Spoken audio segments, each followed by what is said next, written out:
तो हेलो दोस्तों, कैसे आप सभी लोग। Welcome back to another video of beyond 90। Sorry, मैं इस बार थोड़ा लेट हो गया वीडियो बनाने के लिए। मैचेस जो हैं हमारे हो चुके हैं, परसों रात को ही हो गए थे और कल सुबह, बट मेरी वीडियो अभी आ रही है, इसके लिए मैं तहे दिल से माफ़ी चाहूँगा। तो लेट्स स्टार्ट द वीडियो।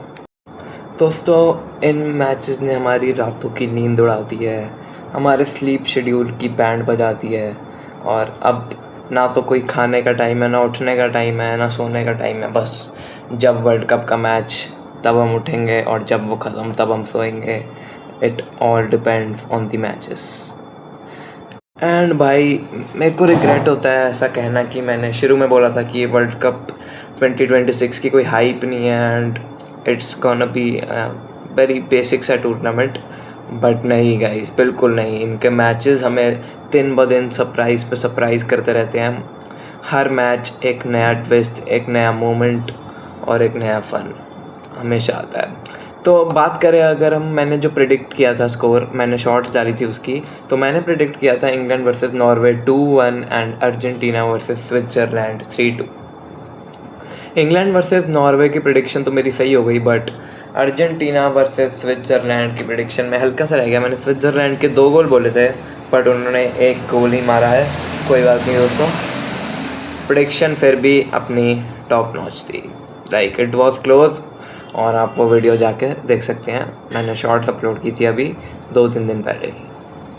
उसके बाद हम बात करें तो Argentina, like what a team it is. इस साल हम बात करें ना, तो Argentina is not having a game of their full potential. वो ऐसा नहीं खेल रहे हैं जैसा उन्हें खेलना चाहिए, पर वो फिर भी उन्होंने हमें हर मैच में दिखा देती है कि why they were the world champions in 2022, because they know how to handle pressure situations, how to create chances and how to improve their mistakes. Match के इंपॉर्टेंट मोमेंट्स में पैनिक बिल्कुल नहीं दिखाया, पेशेंस रखी, और जब चांस मिला तो उसे कन्वर्ट भी किया।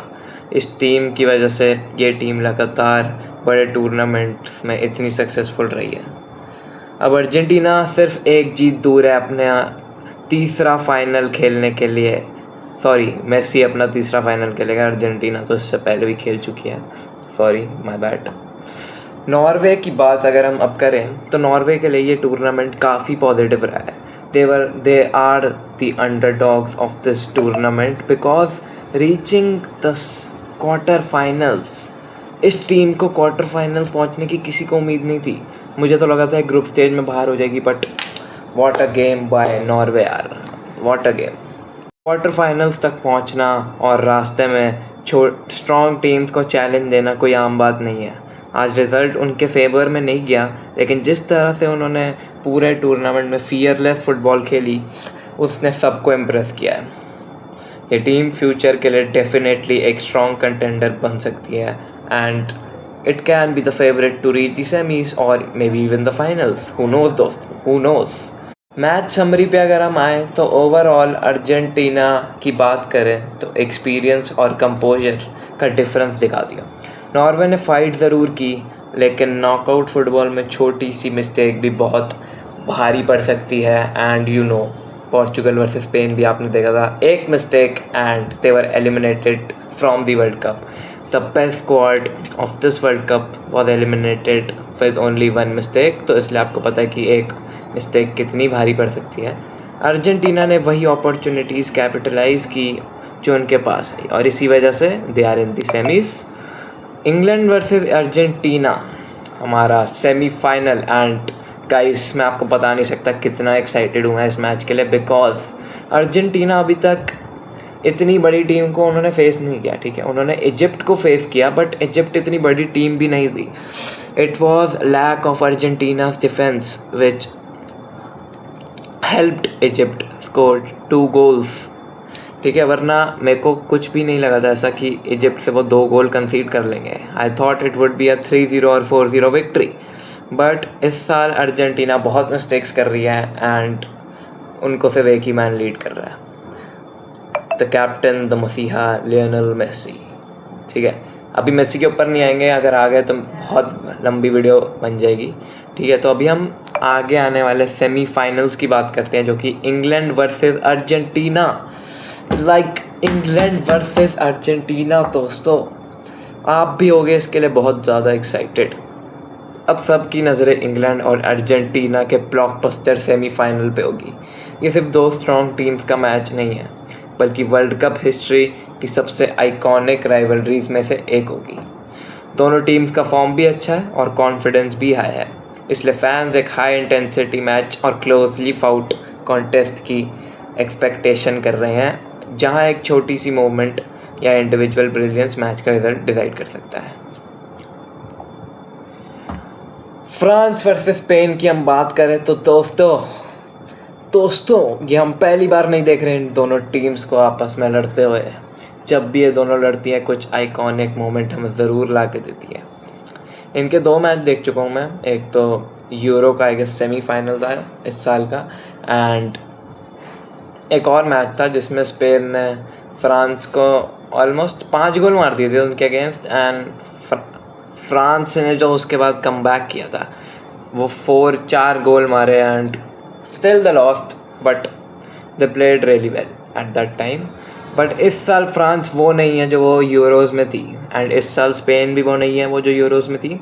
स्पेन जो यूरोज़ में थी अब उससे कहीं ज़्यादा बेकार हो चुकी है, एंड फ्रांस जो यूरोज़ में थी उससे कहीं ज़्यादा अच्छी हो जाती है, बिकॉज वाई नॉट दोस्तों, वर्ल्ड कप का दूसरा नाम ही फ्रांस है।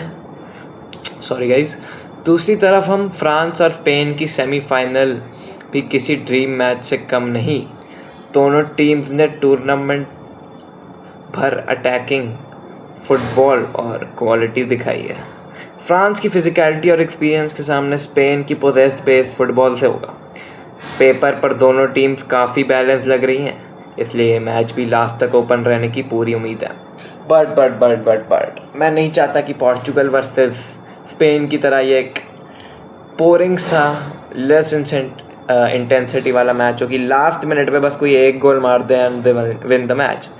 These both matches should go to the extra time, and that is what we fans are hoping. अगर हम अर्जेंटीना वर्सेस स्विट्ज़रलैंड की स्कोर लाइन देखें तो लगेगा अर्जेंटीना जीत गई, बट एंड हमें यह भी लगेगा कि अर्जेंटीना कंफर्टेबल थी, बट ऐसा नहीं है दोस्तों। स्विट्ज़रलैंड ने उन्हें काफ़ी अनकंफर्टेबल किया इस मैच के दौरान, स्पेशली विदाउट द बॉल। उनकी जो ऑफ द बॉल मूवमेंट थी वो अर्जेंटीना को काफ़ी टेंशन में डाल रही थी। स्विट्ज़रलैंड का मिड ब्लॉक काफ़ी कम्पैक्ट था और उन्होंने अर्जेंटीना को सेंट्रल एरियाज़ में इजी स्पेस नहीं दी। अर्जेंटीना को काफ़ी बार वाइड एरियाज़ यूज़ करने पड़े। अर्जेंटीना की बिगेस्ट स्ट्रेंथ ये थी कि वो पैनिक नहीं हुए। स्विट्ज़रलैंड ने गेम स्लो करने की कोशिश की, अर्जेंटीना ने पेशेंस रखा। लेकिन एक चीज़ जो कंसर्न होगी वो है डिफेंसिव ट्रांजिशंस। बॉल लूज़ होने के बाद कुछ मोमेंट्स में मिडफील्ड और डिफेंस के बीच गैप नज़र आता है। इंग्लैंड जैसी टीम उस स्पेस को और एग्रेसिवली अटैक करेगी, and that could be a concern for Argentina. Final third में अर्जेंटीना ने चांसेस तो काफ़ी क्रिएट किए, लेकिन फिनिशिंग और क्लिनिकल हो सकती थी। नॉकआउट फुटबॉल में आपको पता ही है 5-6 क्लियर चांसेस नहीं मिलते। सेमीफाइनल्स में जो हाफ चांस मिलेगा उसी को आपको फिनिश करना है। If you don't you are gone. Switzerland ने डिफेंसिवली काफ़ी डिसिप्लिन गेम खेला, कम्पैक्ट शेप रखी और अर्जेंटीना को बिटवीन द लाइंस रिसीव नहीं करने दिया। लेकिन जब पोजीशन जीती तब अटैक्स को सस्टेन नहीं कर पाई, and that's where Switzerland lost the game, because उनका सिर्फ एक ही बिग चांस क्रिएट था। बॉल बहुत जल्दी लूज़ कर दी और इसी वजह से प्रेशर कॉन्टीन्यूसली अर्जेंटीना के फेवर में चला गया। एक और इशू स्विट्ज़रलैंड का मेरे हिसाब से ये था कि काउंटर अटैक्स में नंबर कम थे। फॉरवर्ड आइसोलेटेड लग रहा था, सोलो प्ले ज़्यादा लग रहा था, इसलिए जब भी बॉल रिकवर हुई सपोर्ट पहुंचने में टाइम लगा। इंग्लैंड वर्सेस अर्जेंटीना की अगर हम बात करें, the most anticipated semifinal of this world cup, England के अगेंस्ट अर्जेंटीना को मिडफील्ड में और शार्पर रहना पड़ेगा। बिकॉज वो इंग्लैंड है, वो स्विट्ज़रलैंड नहीं। स्विट्ज़रलैंड ने उन्हें भी कुछ फेजेस में स्लो किया था, लेकिन इंग्लैंड उस प्रेशर को और ज़्यादा इंटेंसिटी के साथ लेगी। और सेट पीसेस, ये बहुत बड़ा फैक्टर हो सकता है। इंग्लैंड एरियली काफ़ी डेंजरस है। अर्जेंटीना को अननेसेसरी फाउल्स और चीप कॉर्नर्स अवॉइड करने होंगे, बिकॉज अगर एक भी रेड कार्ड मिल गया then the dream is over. मुझे लगता है इंग्लैंड हाई प्रेस करेगी, लेकिन Argentina first line of press break कर गई तो इंग्लैंड की बैक लाइन के पीछे का स्पेस एक्सपोज कर सकती है। ये टैक्टिकल बैटल मिडफील्ड से ज़्यादा प्रेसिंग स्ट्रक्चर की होती है।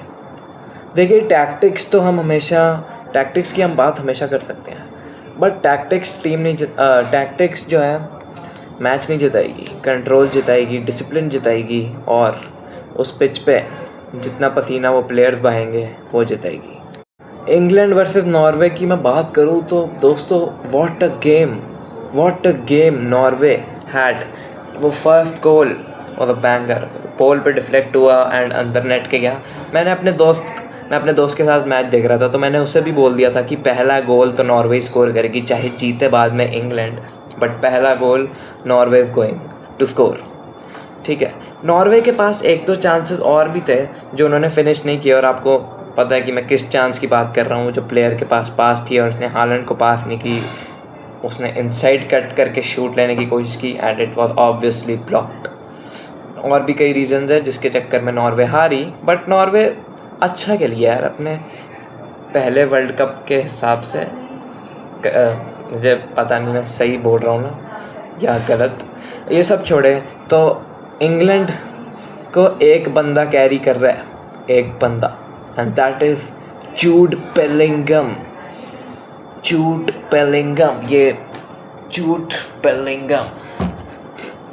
दोस्तों 6 गोल हो चुके हैं उसके इस वर्ल्ड कप टूर्नामेंट में, एंड वो मिडफील्डर है।